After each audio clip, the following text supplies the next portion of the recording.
keadaan. Waktu berlimpah maupun kurang, tetap Yesus yang mempesona hatiku. Dia beri damai dan kesempatan baru di setiap musim kehidupan. Waktu ku kuat maupun lemah, tetap Yesus yang mempesona hatiku. Dia beri hidup dan kesempatan baru.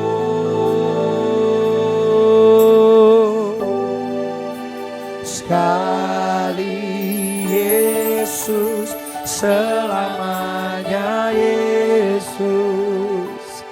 Harapanku tak akan hilang. Katakan karena kasihnya sekarang ku ada.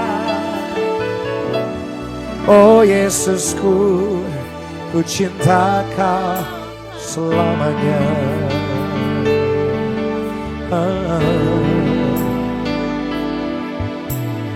Dalam segala keadaan, waktu berlimpah maupun kurang, tetap Yesus mempesona hatiku. Dia beri damai, kesempatan baru di setiap musim kehidupan. Waktu ku kuat maupun lemah, tetap Yesus yang mempesona. Oh, Dia beri hidup dan kesempatan baru. Sekali Yesus,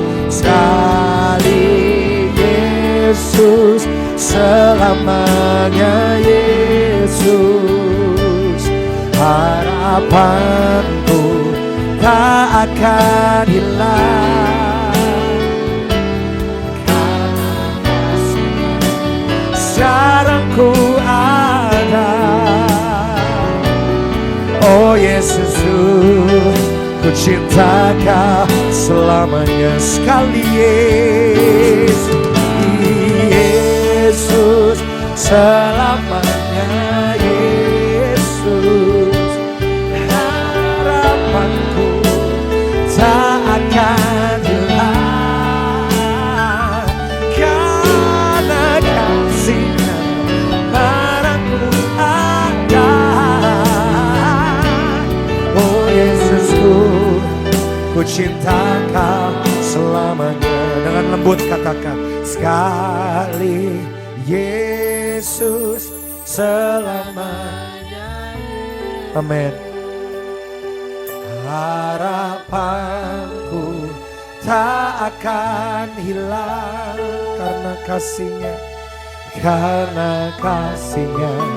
sekarang ku ada. Yes. Oh Yesusku, ku cinta Kau. Sekali lagi secara personal katakan, sekali Yesus, selamanya. Biar ini jadi doa kita secara pribadi sama Tuhan. Tak akan karena kasih-Nya sekarang ku ada. Oh Yesusku, haleluya, ku cinta Kau. Mari jemaat Tuhan sambil kita bangkit berdiri kembali, katakan sekali Yesus, sekali Yesus, selamanya Yesus. Harapanku tak akan hilang karena kasih-Nya. Sekarang ku ada, amin. Oh Yesus, ku cintakan selamanya sekali Yesus. Oh, selamanya Yesus harapanku. Tak akan hilang karena kasih-Nya. Sekarang ku ada, oh Yesusku, akan selamanya. Oh sekali Yesus, selamanya Yesus harapanku. Tak akan hilang karena kasih-Nya. Sekarang ku ada, oh Yesus, ku cintakan selamanya. Sekali Yesus, selamanya Yesus harapanku takkan hilang, karena kasih-Nya. Sekarang ku ada, oh Yesusku, ku cintakan selamanya. Oh Yesusku, oh Yesusku, ku cintakan selamanya. Oh Yesusku, ku cintakan selamanya.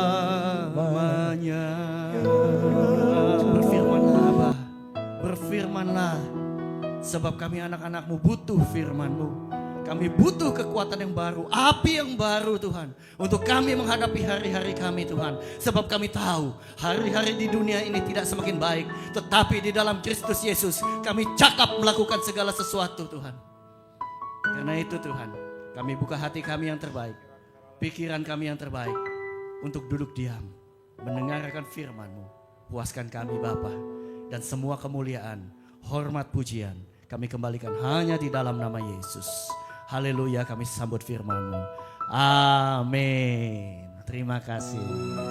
Silakan duduk. Shalom. Ya, senang sekali hari ini saya bisa hadir di sini. Tentunya pertama-tama saya mengucapkan terima kasih kepada Pastor Roy yang sudah memberikan kesempatan untuk saya ada di sini. Juga kepada semua genap tim penggembalaan, tim pelayanan dan jemaat di gereja ini. Dan tema yang disampaikan di gereja ini adalah The Power of Resurrection, kuasa dari sebuah kebangkitan. Dan saya mau angkat subtema berjudul Raised by the Resurrection of the Lord Jesus. Kita dibangkitkan oleh kebangkitan Tuhan kita Yesus. Dan ini satu passion saya ya Bapak Ibu. Saya mengenali panggilan saya dan salah satu panggilan saya adalah untuk membangkitkan. Karena banyak orang percaya saat ini dengan kondisi saat ini, dengan kenyataan hidup saat ini, kayaknya kok loyo gitu loh. Dan saya gemes dengan orang percaya yang hidupnya loyo. Karena apa? Karena kita punya kuasa kebangkitan Kristus, seharusnya kita juga selalu bangkit. Ya. Jadi hari ini ayo semangat.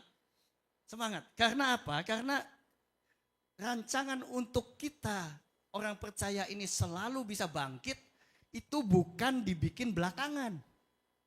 Tetapi Tuhan sudah merancangkan jauh-jauh hari bahwa kebangkitan ini harus terjadi supaya kita orang percaya juga selalu bangkit. Firman Tuhan di Matius 5 ayat 17 berkata gini, jangan kamu menyangka bahwa aku datang untuk meniadakan hukum Taurat atau kitab para nabi. Aku datang bukan untuk meniadakannya, melainkan untuk menggenapinya. Karena aku berkata kepadamu, sesungguhnya selama belum lenyap langit dan bumi ini, satu iota atau satu titik pun tidak akan ditiadakan dari hukum Taurat sebelum semuanya terjadi. Jadi Bapak Ibu, teman-teman, kebangkitan Yesus sudah dirancangkan sejak semula sebagai satu penggenapan. Ya. Sejak kapan? Mungkin boleh next. Ya. Sejak awalnya waktu Adam dan Hawa jatuh dalam dosa. Sehingga Tuhan harus mengusir mereka keluar dari Taman Eden. Ya.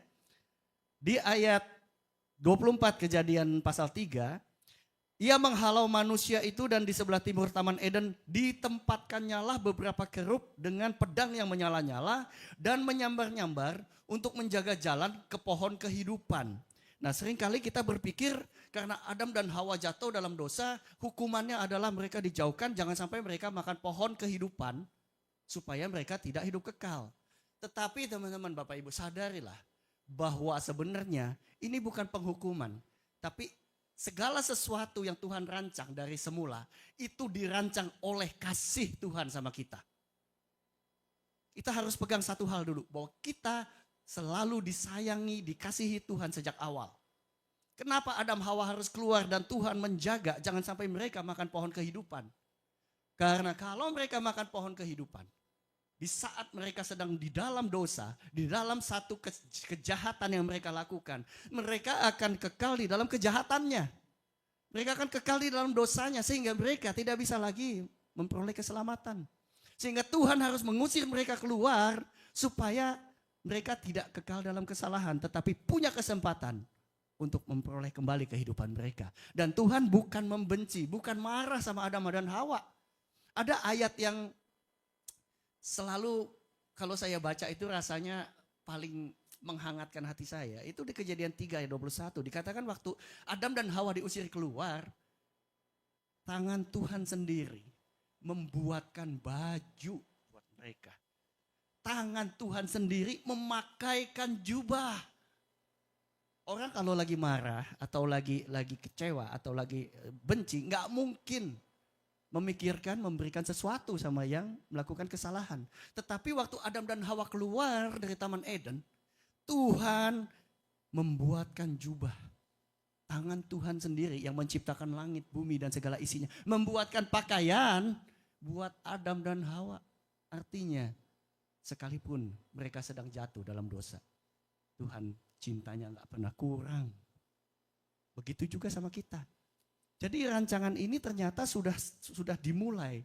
Waktu Tuhan langsung memisahkan Adam dan Hawa dari pohon kehidupan. Dijaga oleh malaikat, 2 malaikat kerubim dengan pedang menyala-nyala. Lalu Tuhan tidak membiarkan itu terpisah selamanya. Di dalam perjanjian lama, next. Tuhan menyuruh untuk membuat tabut perjanjian. Ya. Di Keluaran 25 ayat 21-22 dikatakan begini. Haruslah kau letakkan tutup pendamaian itu di atas tabut dan dalam tabut itu engkau harus menaruh loh hukum yang akan kuberikan kepadamu dan di sanalah aku akan bertemu dengan engkau dan dari atas tutup pendamaian itu dari antara kedua kerub yang ada di atas tabut hukum itu aku akan berbicara dengan engkau tentang segala sesuatu yang akan kuperintahkan kepadamu untuk disampaikan kepada orang Israel. Jadi di dalam perjanjian lama Tuhan mulai membangun satu kebangkitan yang baru. Tuhan mulai membuka satu kesempatan bahwa manusia yang terpisah itu, manusia yang lepas dari kehidupan Tuhan itu akan kembali kepada Tuhan. Lucunya, kita seringkali nggak sadar ya, itu ada 2 malaikat di atas tabut perjanjian. Ya, sama seperti 2 malaikat menjaga di Taman Eden untuk manusia tidak bisa masuk dan mengambil pohon kehidupan. Tetapi dalam perjanjian lama ini, Tuhan mulai membukakan satu tempat di mana manusia bisa mulai kembali ketemu sama Tuhan. Di tabut perjanjian ini dikatakan, di atas tabut dan di dalam tabut itu engkau menaruh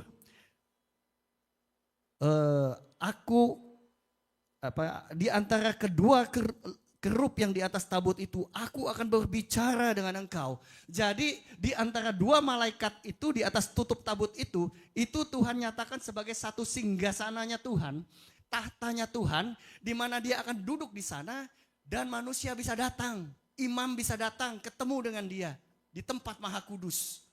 Ada satu kesempatan kembali dari kehidupan yang hilang, kembali ketemu dengan Tuhan. Di situ imam akan berjumpa dengan Tuhan. Dan di dalamnya ada hukum-hukum yang pernah dilanggar. Di dalamnya ada roti mana yang menggambarkan bagaimana Tuhan memberikan penyediaan bagi umatnya. Di sana ada tongkat Harun yang melambangkan satu otoritas yang Tuhan kasih. Teman-teman, Bapak Ibu, Tuhan tidak membuang Adam dan Hawa dan tidak membuang manusia. Tapi Tuhan sudah memperlengkapi dengan suatu rencana.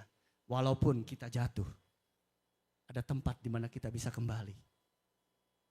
Tapi di tempat perjanjian lama itu ada syarat-syarat yang harus dipenuhi. Ada kekudusan yang harus dibangun. Imam harus memantaskan dirinya untuk bisa masuk ke dalam ruang Maha Kudus. Ketemu sama Tuhan. Bukankah ini menunjukkan bahwa Tuhan itu sebenarnya yang selalu punya inisiatif, punya kerinduan buat ketemu kita. Buat selalu bersama dengan kita. Tuhan yang selalu punya kerinduan bahwa manusia itu benar-benar adalah biji matanya.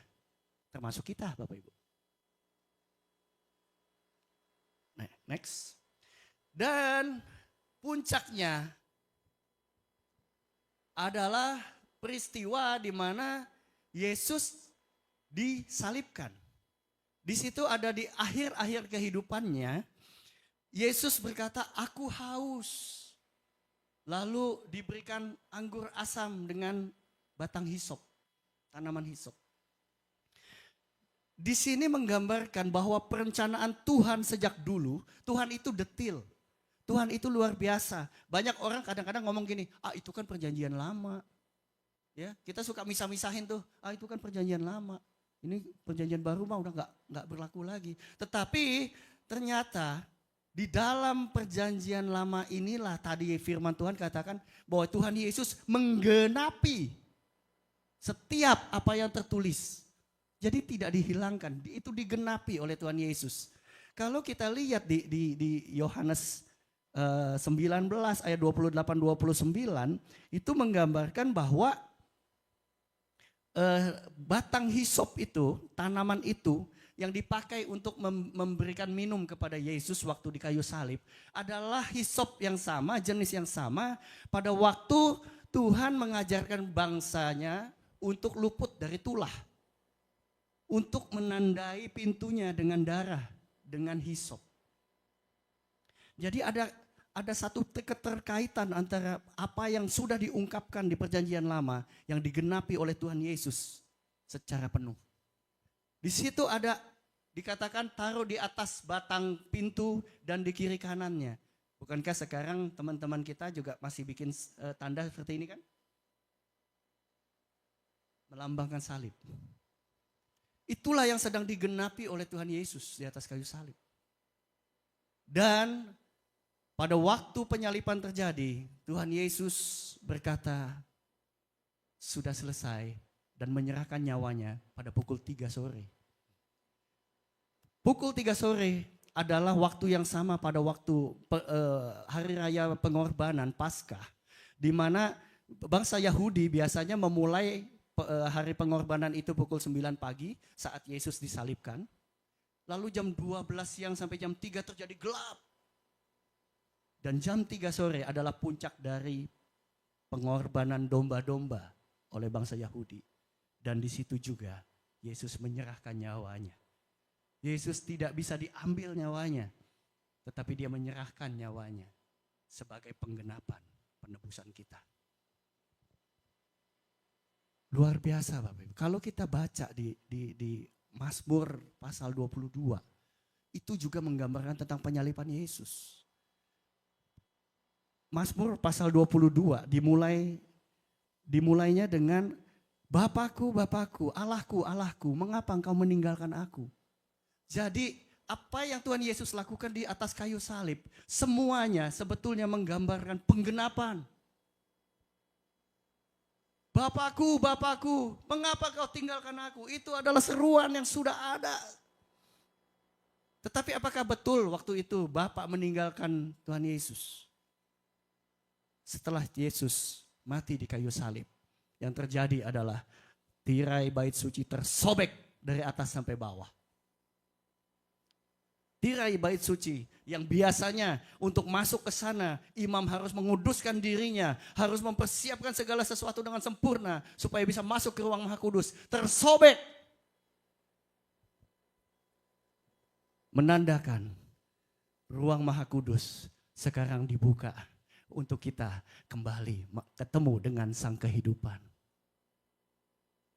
Dan tirai yang disobek itu juga menggambarkan satu ekspresi dari bangsa Yahudi saat seorang ayah itu berduka atas anaknya. Dia menyobekkan jubahnya dari atas sampai bawah. Artinya Bapak pun berduka atas kematian Tuhan Yesus. Tetapi dia harus merelakan Tuhan Yesus untuk mati di kayu salib.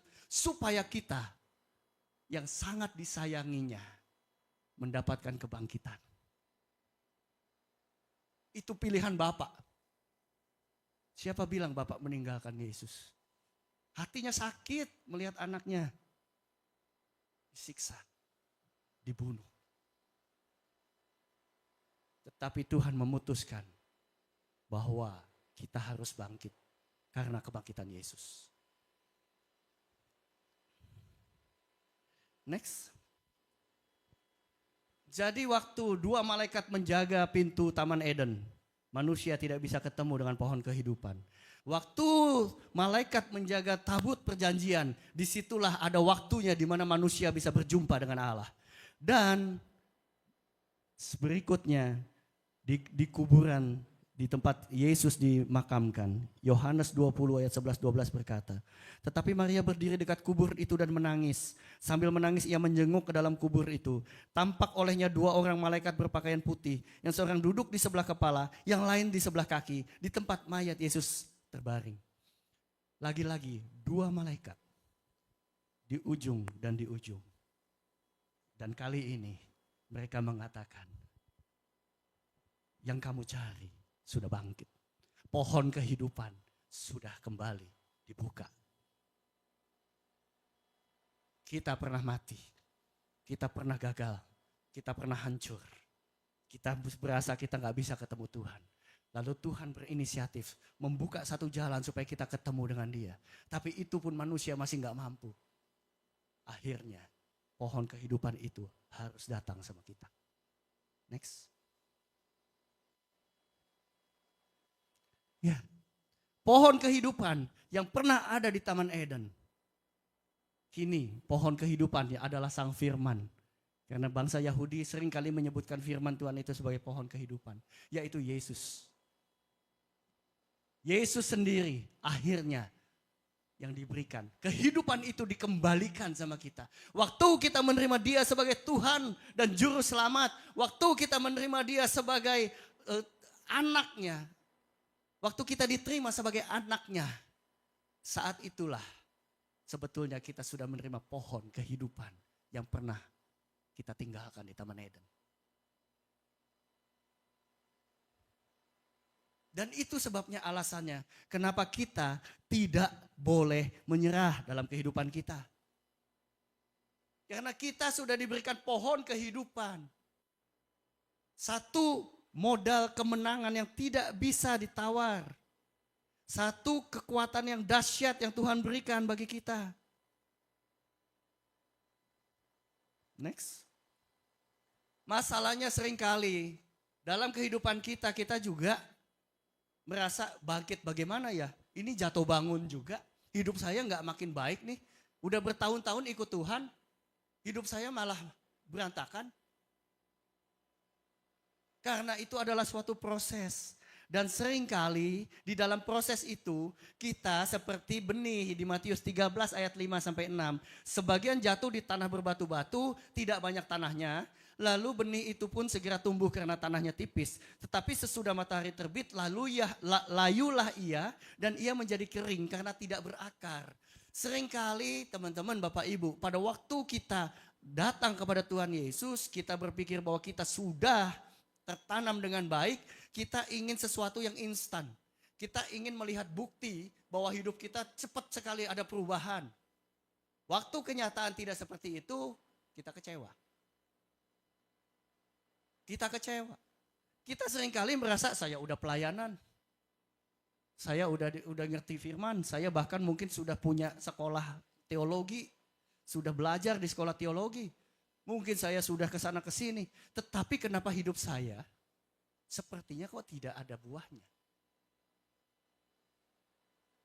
Seringkali kita merasa bahwa apa yang kita bangun itu sepertinya naik turun, naik turun, naik turun. Gimana bisa dibilang bangkit, raise up? Teman-teman, Bapak Ibu, segala sesuatu di dunia ini butuh proses. Tetapi yang penting adalah akarnya di mana kita tertanam.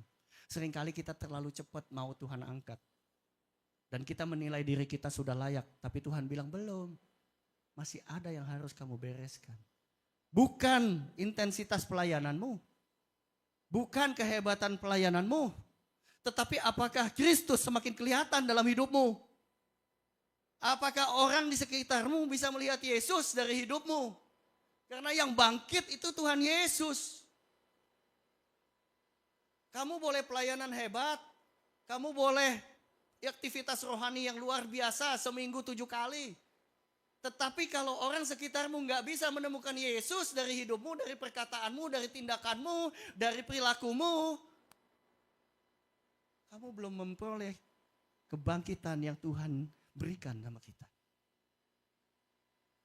Orang yang bangkit akan kelihatan oleh orang lain. Terutama dari orang terdekat. Dari orang yang paling dekat dengan kita, yang tahu akan hidup kita. Seringkali itu yang paling bisa mengkritik kehidupan kita. Dan itu juga obat paling manjur untuk melihat apakah kita sudah bangkit atau belum. Nah, di ayatnya tadi juga WL sudah sampaikan tadi. Kita tahu sekarang bahwa Allah turut bekerja dalam segala sesuatu. Mendatangkan kebaikan bagi mereka yang mengasihi Dia. Yaitu bagi mereka yang terpanggil sesuai dengan rencana Allah. Nah, masalahnya kita seringkali berhenti sampai mengasihi.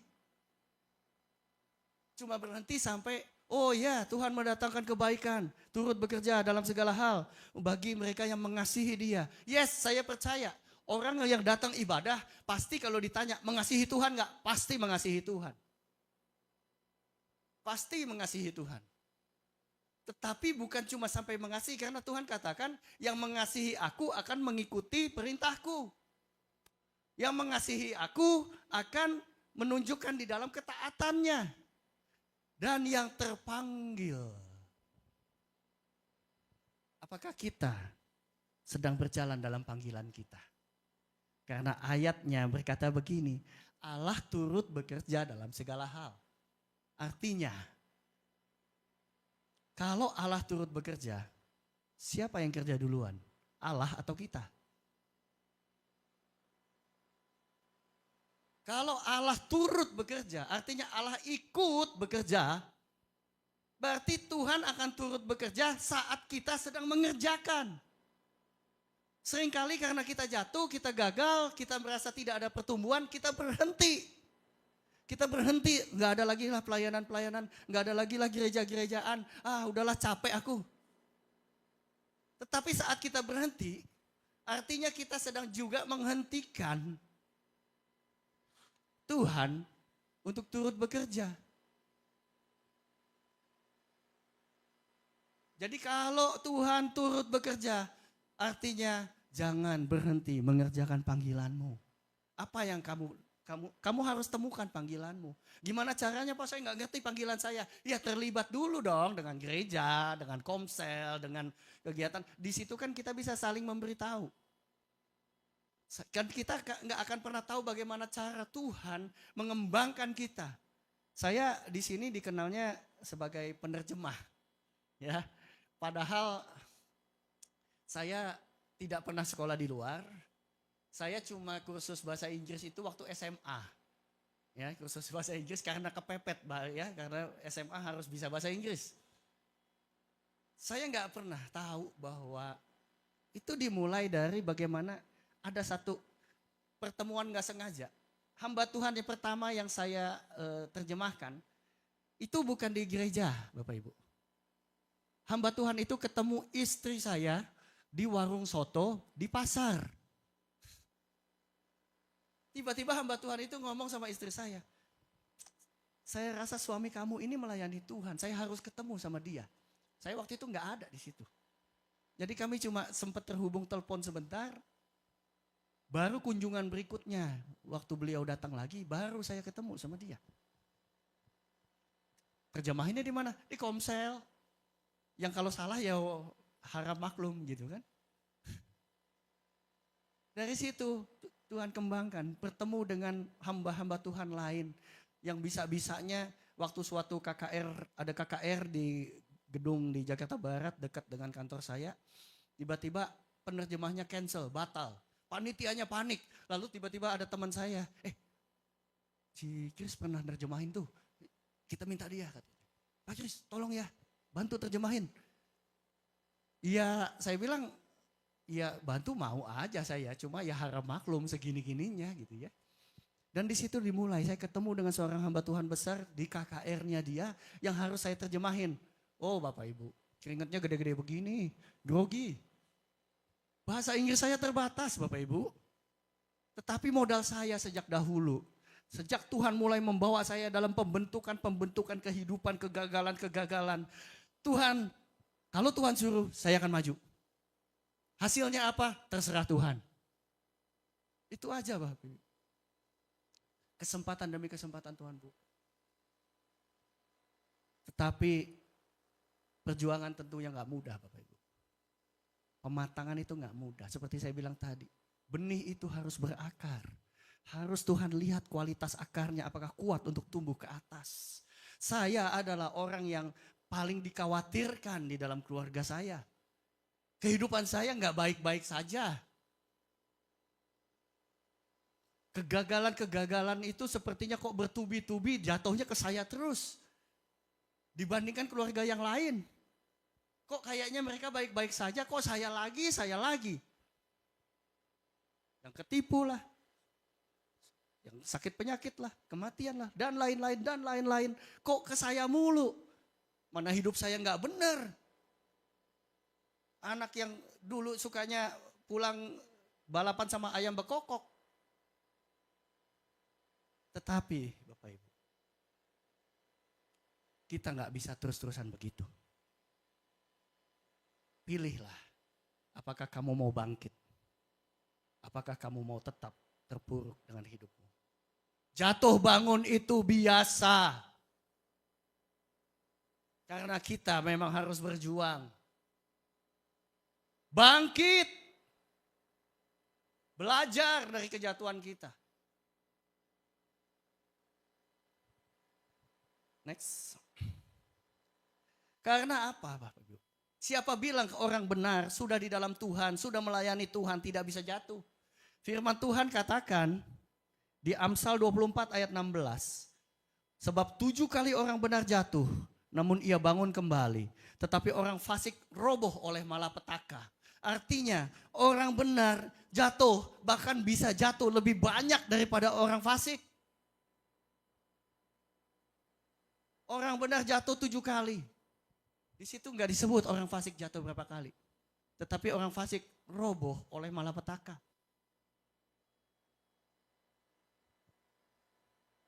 Kenapa kita bisa jatuh berulang kali? Karena sebanyak kita jatuh, sebegitu banyak juga kita akan bangkit kembali. Seberapa banyak kita tersandung, kita akan bangun lagi.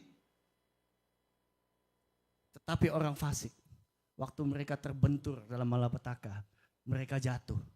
Dan tidak ada tangan, seperti waktu Petrus tenggelam di lautan, Dia mengangkat tangannya dan dia melihat tangan Tuhan Yesus sudah ada di atas sana, mengangkat dia. Orang fasik tidak bisa melihat tangan pertolongan Tuhan. Tetapi kita orang-orang yang dibenarkan oleh Kristus, oleh kebangkitan Kristus. Berapa kali pun engkau jatuh, bangun lagi. Lebih tinggi, lebih baik, lebih pandai, lebih berhasil, lebih berhikmat. Itu kuasa kebangkitan. Kuasa kebangkitan untuk kita sendiri dulu. Dan dirasakan oleh orang lain. Banyak hal di dalam pelayanan kita yang seringkali kita jadi lupa dengan panggilan awal kita. Ya, kalau mau bilang mujizat, banyak gereja sekarang yang agak mengurangi cerita tentang mujizat. Tapi mujizat itu terjadi Bapak Ibu. Di gereja kami pernah ada satu bapak datang dengan gejala stroke. Kakinya diseret. Dan di saat yang bersamaan istrinya sedang terbaring di rumah sakit karena ada pendarahan otak. Dan untuk diketahui jemaat ini jemaat yang secara ekonomi nggak punya. Waktu dia datang ke gereja dan kami sampaikan firman, lalu kami ajak dia berbahasa roh, berdoa. Tiba-tiba dia maju ke mimbar dan dia melompat-lompat. Dia bilang waktu saya berdoa, tiba-tiba rasanya ringan sekali. Apa yang tadi dia datang diseret, tiba-tiba terlepas. Dia bersorak-sorai.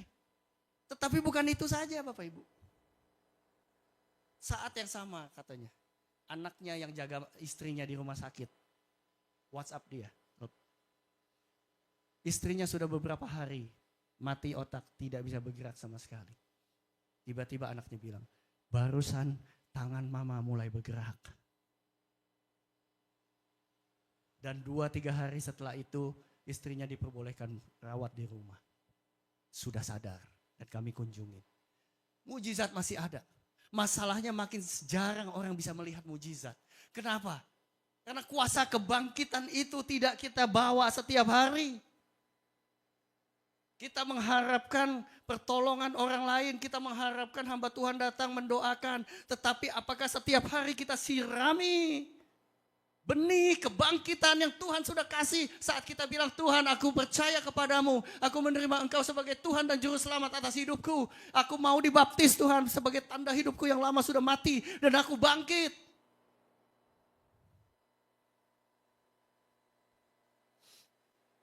Kebangkitan itu bukan cuma slogan. Itu setiap hari. Bapak Ibu, setiap hari. Dan itu harus ditunjukkan lewat perubahan hidup kita. Raise up. Ada kalanya rasanya mentok. Tapi saya suka sekali lagu You Raise Me Up so I can stand on mountains. You raise me up to walk on stormy seas. Kita berjalan di atas badai. I am strong. Kita itu kuat karena Tuhan menyertai kita. Butuh perjuangan Bapak Ibu. Saya sama istri saya beda karakternya, tolak belakang. Ya. Tolak belakang banget. Saya ini kalau dibilang dalam bahasa psikologi kuning ya, sanguin gitu ya. Yang suka banget ketemu orang, interaksi sama orang. Kalau istri saya ini sangat introvert dan sangat logika. Orang yang sangat logika seringkali berbenturan dengan firman. Karena firman itu banyak sekali yang secara logika nggak bisa diterima.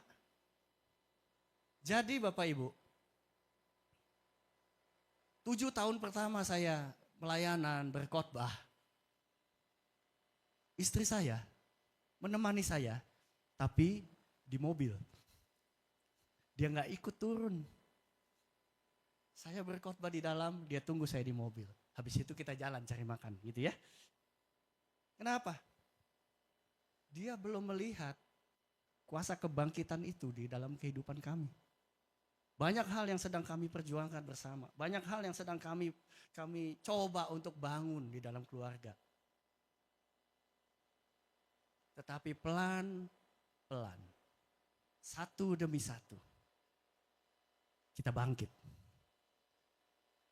Yang tadinya menjadi sumber keributan, sekarang kita bisa saling memahami. Kita bisa saling mengisi. Lalu dia mulai melihat. Waktu itu ya Bapak Ibu, kalau saya misalnya ada pelayanan gitu ya, atau ada mau kunjungan, di tengah-tengah jam kerja, komplain istri saya. Orang lagi jam kerja ngapain? Kunjungin orang, nanti aja pulang kerja. Emangnya itu menghasilkan duit apa katanya? Fokus dong kalau kerja. Gitu ya. Oh itu bisa jadi keributan, pelayanan aja bisa ribut Bapak Ibu. Tetapi perjalanan waktu di dalam kesetiaan. Bahkan istri saya bisa melihat kesetiaan Tuhan itu tidak pernah terlambat Bapak Ibu. Anak kami bisa kuliah S2. Sekarang dia ada di Taiwan. Nggak pernah kepikir sama kami Bapak Ibu. Bahkan untuk sekolah SMA-nya kelas 1, kelas 2, naik kelas itu lolos, bukan lulus. Tapi berjalan waktu, ada nubuatan yang datang.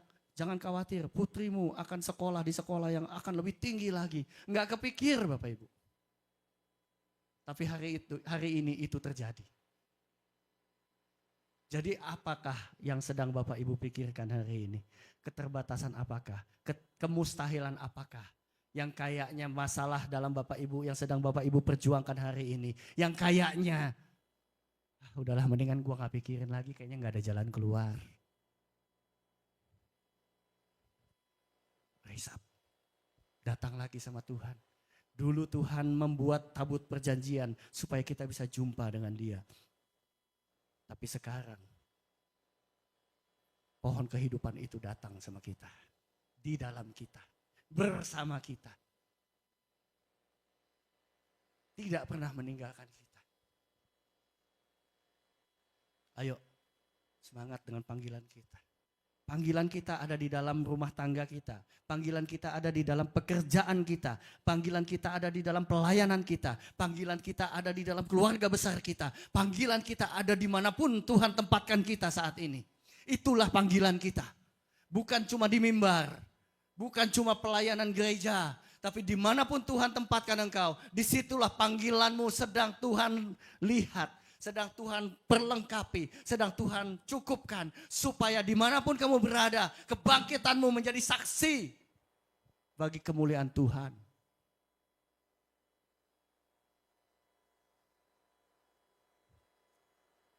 Mama saya berdoa buat saya cukup lama Bapak Ibu. Cukup khawatir dengan kehidupan saya. Dan suatu hari tiba-tiba kondisi mama saya itu baik, sehat, olahraga, tiba-tiba keseimbangannya terganggu, tiba-tiba penglihatannya terganggu, lalu kami cek dan ternyata ditemukan terdapat kanker paru-parunya dan sudah sampai ke otak. Dalam kondisi seperti itu, tiba-tiba kehidupannya berubah. Tetapi luar biasanya Tuhan.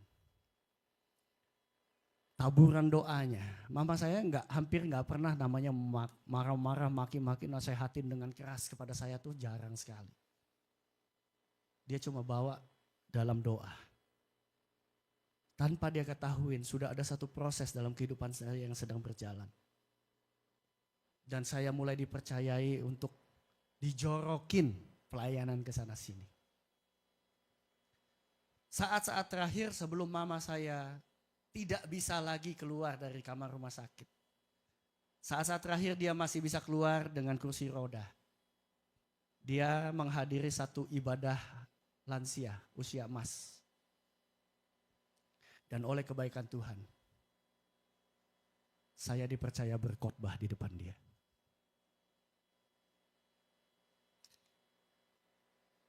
Bukti bahwa doanya Tuhan dengar. Anak yang selama ini jadi kekhawatiran hidupnya. Anak yang selama ini jadi beban pikirannya. Yang selalu punya banyak masalah. Hari itu, di saat-saat terakhir sebelum dia harus tidur dirawat di rumah sakit tanpa bisa kembali lagi. Dia melihat anaknya berkhotbah di depan dia. Dan saya katakan, Mama, terima kasih. Warisan yang terbesar. Karena saya melihat kesetiaan Mama. Berdoa dan firman setiap hari.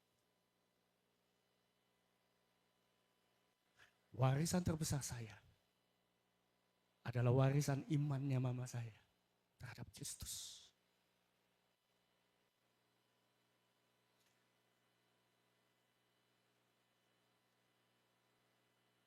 Buat saya nggak pernah tahu bahwa warisan iman itu adalah yang membawa saya sampai hari ini.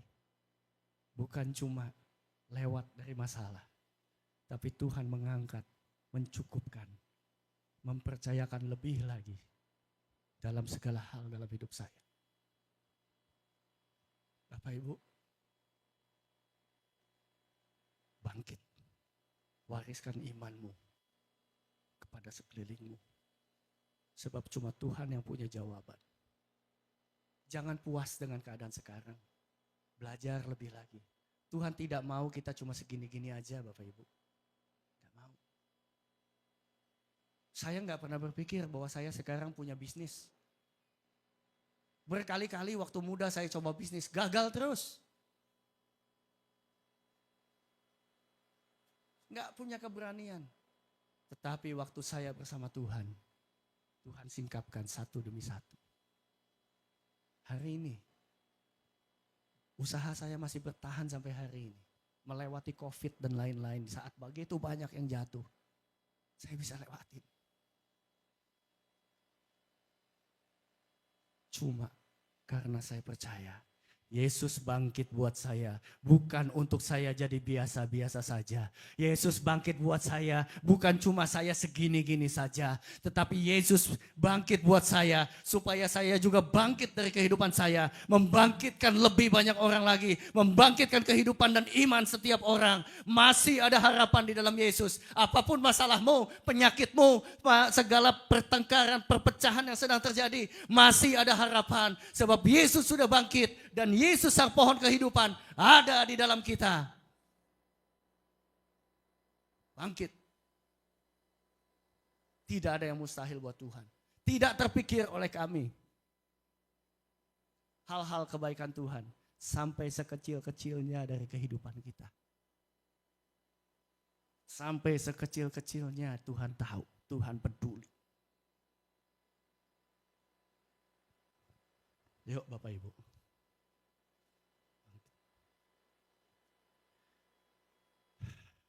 Hari ini saya mendengar begitu banyak keluhan dari jemaat. Hari ini saya mendapatkan curahan hati yang begitu banyak beban dari jemaat. Dan saya bilang saya nggak bisa kasih jawaban apa-apa. Ada yang bertubi-tubi, udah hidupnya susah, baru saja operasi, rumahnya tiba-tiba di perabotannya dicuri oleh tetangganya. Baru itu terjadi, anaknya coba kerja di luar negeri, surat-surat dokumen-dokumen itu dibawa oleh adiknya. Tetapi karena kekecewaan adiknya, surat-surat dokumen itu dibakar sama adiknya. Bertubi-tubi Pak, bagaimana hidup saya? Maaf, saya nggak bisa jawab, saya bilang. Tetapi selama kamu bersama Tuhan, Allah akan turut bekerja, mendatangkan kebaikan bagi mereka yang mengasihi Dia dan terpanggil sesuai rencananya. Begitu banyak masalah dalam kehidupan sekitar kita Bapak Ibu. Mereka butuh kebangkitan yang Tuhan sudah berikan sama kita. Boleh bantu saya musik? Sujud di altarnya, ku bawa hidupku,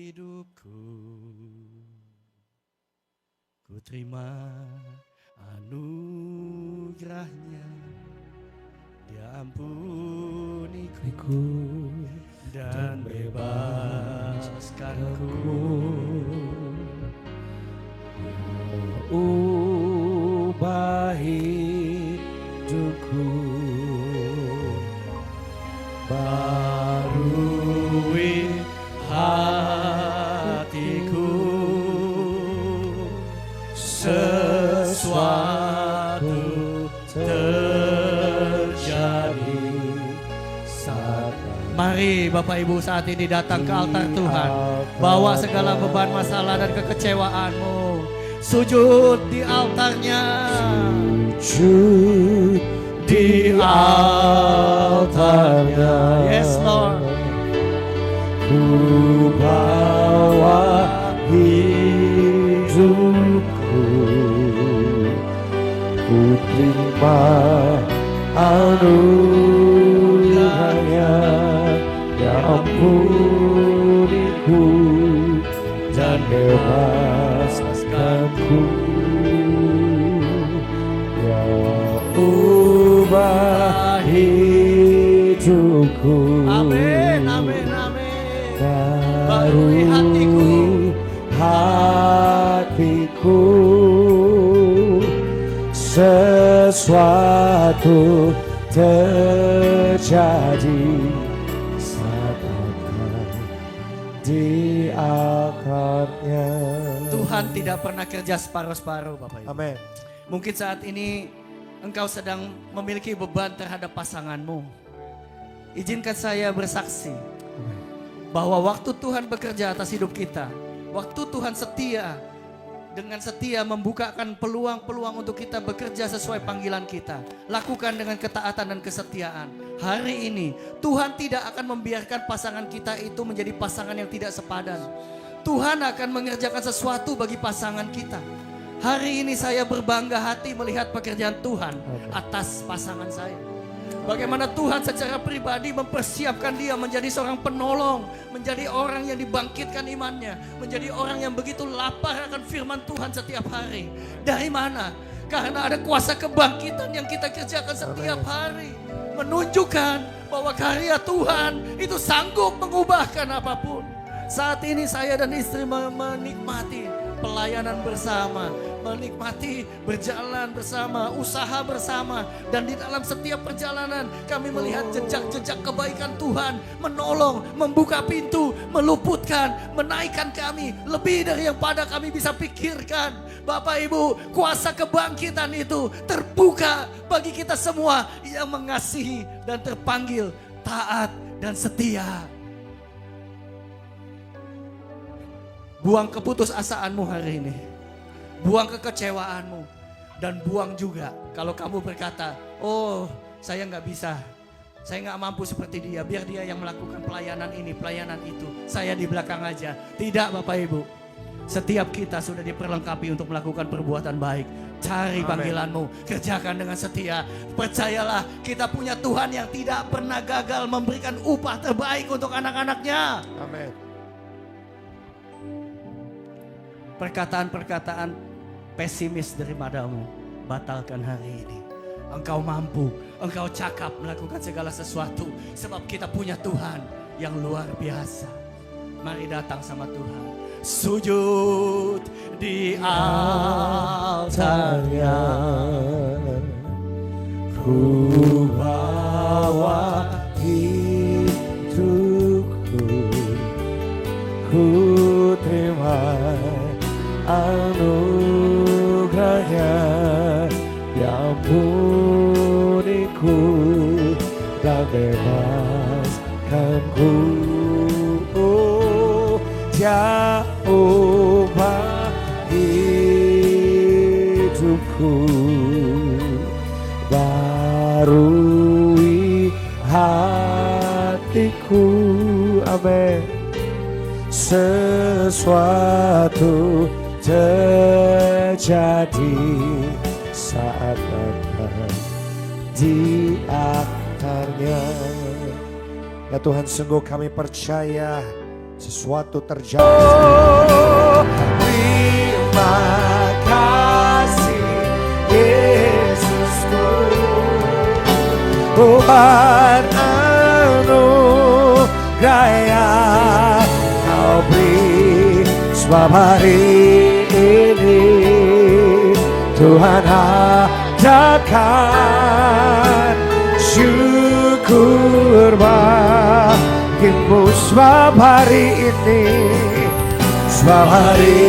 ini Tuhan adakan syukur bagimu.